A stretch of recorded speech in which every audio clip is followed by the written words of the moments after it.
Quando eu tinha 21 anos, trabalhei na posição de manutenção e zeladoria em uma creche próxima, ao final da rua. Minha função envolvia descartar o lixo, mover e arrumar móveis para eventos especiais, realizar manutenção preventiva, manter os suprimentos organizados, limpar as instalações, cuidar dos equipamentos e, de forma geral, garantir um ambiente seguro. Isso incluía relatar atividades suspeitas que pudessem levar a abuso infantil ou maus tratos. Alguns dias, eu era responsável por abrir e fechar o local, já que era apenas eu e um homem mais velho que era mais ou menos meu chefe na maioria das vezes. Eu era quem trancava o local, pois ele costumava ir para casa mais cedo. O prédio da creche ficava nos terrenos de uma escola e igreja católica, embora eu acreditasse que a creche fosse aberta a qualquer pessoa, independentemente da religião. Certo dia, enquanto o colega mais velho, a quem chamarei de Bob, estava saindo mais cedo, ele me passou as tarefas a serem feitas antes do fechamento. Era sexta-feira, pois ele sempre saía mais cedo nesse dia. Ele me instruiu a fazer a limpeza usual das salas de aula, recolher as decorações de ação de graças e levá-las para o porão, começar a trazer as caixas de Natal para cima, entre outras coisas. À medida que o trabalho avançava, percebi que eu era o único na creche após o expediente, entre 6 e 7 horas. Enquanto carregava as caixas de Natal escada acima, ouvi uma voz de criança e risadas abafadas. Parecia muito abafado, mas eu sabia exatamente o que tinha ouvido. Interrompi o movimento da caixa e comecei a procurar pelo local. Verifiquei cada sala, a sala de brinquedos interna, a sala de arte, os banheiros, todos os lugares que eu podia pensar. Não havia crianças em nenhum deles. A voz abafada continuava.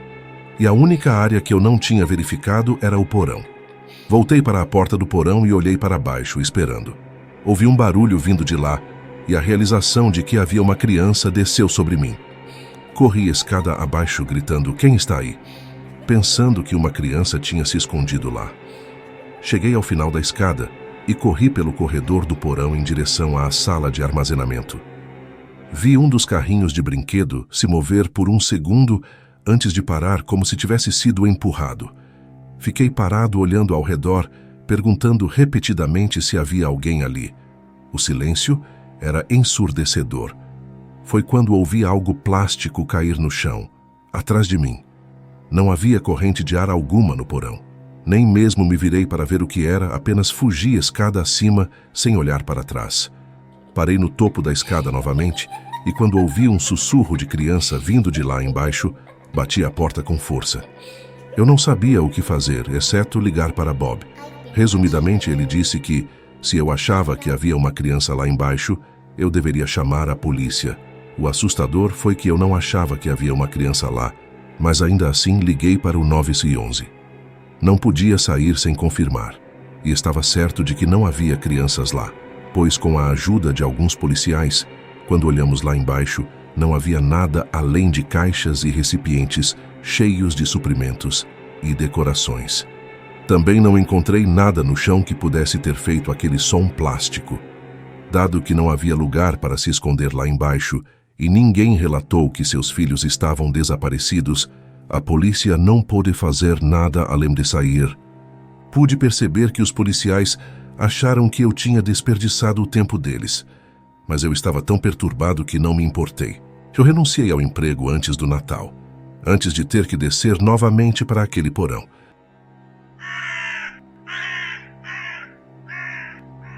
Isso aconteceu não faz muito tempo. Eu moro sozinho em meu apartamento e gostaria de deixar claro que não tomo nenhum medicamento, nem tenho diagnóstico de algo que comprometeria minha consciência ou me faria alucinar.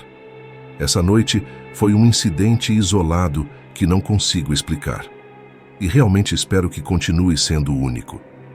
Eu tive um dia longo no trabalho, pois sou operário de construção na cidade e ainda vou à academia 4 a 5 dias por semana, dependendo dos projetos em que estamos trabalhando. Quando chego em casa, estou pronto para desabar no sofá após o trabalho na academia. Uma noite, parei para comer no caminho para casa, pois não havia chance de eu cozinhar, mas estava tão cansado que acabei adormecendo no sofá enquanto assistia TV. Acordei algumas horas depois, percebendo que já era por volta das 11 da noite. Estava tão confortável no sofá, debaixo do cobertor, que não queria levantar. Mas percebi que havia esquecido de tirar minhas lentes de contato. Então fui ao banheiro para removê-las. Nesse ponto, fui para o meu quarto para realmente ir dormir na minha cama. Enquanto caminhava para o quarto, ouvi meu nome ser chamado da sala de estar. Tudo o que consegui pensar foi: o que diabos? Era uma voz feminina. Virei-me e entrei na sala de estar. Acendi a luz, mas o ambiente estava muito embaçado. Eu disse: "Quem é, mãe?" Nenhuma resposta. Eu teria que pegar meus óculos do meu quarto se quisesse enxergar. Fui até meu criado mudo, peguei meus óculos e retornei à sala de estar. Eu era a única alma respirando aqui. Meu apartamento não é enorme. É apenas a cozinha e a sala de estar, que são um espaço só, além do meu quarto e um banheiro. Não há muitos lugares para procurar e nem muitos lugares para se esconder. Mas também não deveria haver ninguém no meu apartamento. Liguei para minha mãe só para confirmar que ela não estava aqui, e aparentemente a acordei com minha ligação. Isso esclareceu as coisas. Eu atribuí a situação a um momento de distração mental, porque claramente não havia ninguém aqui, então fui para a cama. Não foi tão fácil dormir desta vez, porque agora tudo em que eu conseguia pensar era como eu havia ouvido uma voz dizer meu nome. Foi quando, finalmente, parecia que eu estava começando a adormecer, que ouvi novamente uma voz feminina dizer meu nome, desta vez vindo de dentro do quarto. Virei-me de costas e olhei para o outro lado do quarto. Tudo o que pude ver foi uma grande massa em forma humana a alguns metros da minha cama.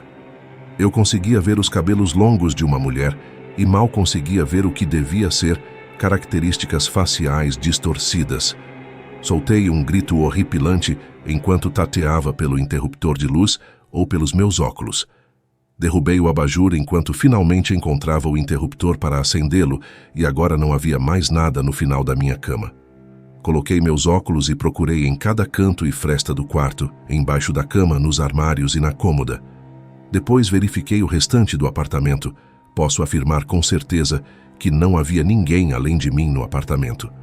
Senti que estava perdendo a razão. A única maneira de eu conseguir dormir naquela noite, naquele apartamento, foi convencendo a mim mesmo de que tinha alucinado essas coisas devido à falta de sono ou ao excesso de trabalho. Quando conto às pessoas sobre isso, eu minimizo, dizendo que alucinei uma vez. Não entro em detalhes sobre o quão real tudo foi, porque algumas pessoas ficam duvidosas ou pensam que eu estava usando drogas. Sem dúvida, foi o momento mais assustador e surreal da minha vida, alucinação ou não.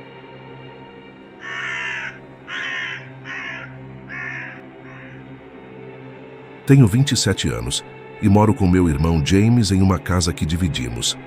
Nunca tive nada severamente estranho ou anormal acontecendo em minha vida, mas houve uma semana em que vivenciei uma série estranha de eventos. Tudo começou em uma noite que eu pensava ser normal como qualquer outra. Estava na cozinha lavando a louça antes de me preparar para dormir, quando, de repente, um copo plástico caiu no chão, fazendo um barulho que me fez pular e virar do lado da pia. Vi o copo plástico azul quicar algumas vezes e cair no chão. Este era um dos copos que ficam no topo do armário e eu sabia que ele estava em pé, mas não fazia ideia que tipo de força poderia tê-lo derrubado do armário. Não fazia sentido lógico.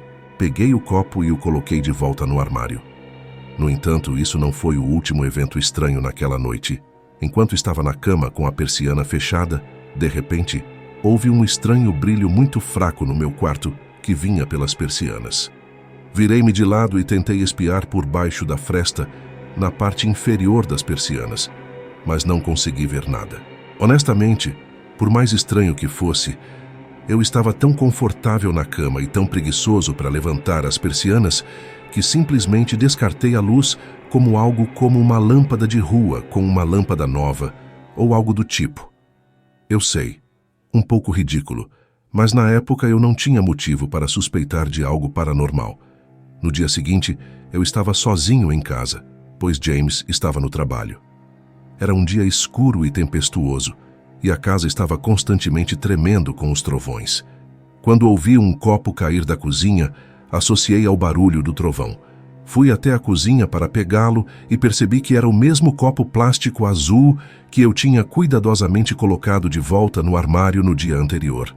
Não havia como o trovão tê-lo derrubado de onde estava. Coloquei-o no balcão e fiquei ali confuso e um pouco abalado, olhando ao redor da cozinha, sem saber o que pensar. Enquanto eu estava na cozinha, ouvi um rangido no chão acima de mim. O quarto acima era, na verdade, meu quarto. Subi as escadas e chamei por James, mas instantaneamente lembrei que ele não estava em casa. Talvez fosse o trovão sacudindo toda a casa, mas ainda assim eu precisava verificar meu quarto apenas para ter paz de espírito.